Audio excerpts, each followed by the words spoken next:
আমরা যেমন বৈঠকে বসে আত্তাহিয়াতু লিল্লাহি ওয়াসসালাওয়াতু এটা পাঠ করার পর দুরূদ শরীফ পাঠ করি। আবার কেউ যদি ভুলবশত দুরূদ শরীফ পাঠ না করে দোয়ায়ে মাসুরা, এই ভুলটা কিন্তু অনেকেই করে।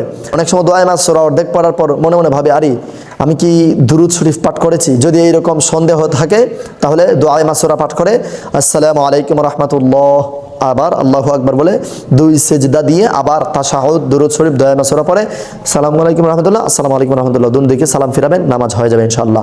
12 নাম্বার অর্থাৎ সর্বশেষ সুন্নতে মুআক্কাদা হচ্ছে দোয়ায়ে মাসুরা পড়া। দোয়ায়ে মাসুরা পাঠ করা কিন্তু সুন্নতে মুআক্কাদা। এই দোয়ায়ে মাসুরা আল্লাহুম্মা ইন্নী যালামতু এটা পাঠ করাও কিন্তু সুন্নতে মুআক্কাদা, এটা অবশ্যই বাধ্যতামূলক।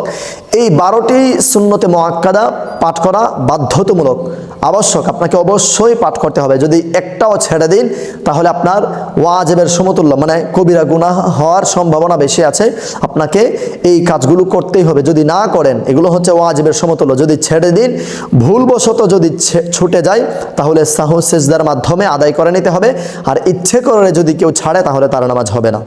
প্রিয় ইমানদার ভাই বোনেরা, আশা করছি আপনারা সকলে বুঝতে পেরেছেন। অন্য ভাই বোনদেরকে বোঝানোর জন্যে এবং এদেরকে শেখানোর জন্যে আজকের এই ভিডিওটি সাওয়াবের নিয়তে বেশি পরিমাণে লাইক, কমেন্টস এবং শেয়ার করে সারা বিশ্বময় ছড়িয়ে দিন। আসসালামু আলাইকুম ওয়া রাহমাতুল্লাহ।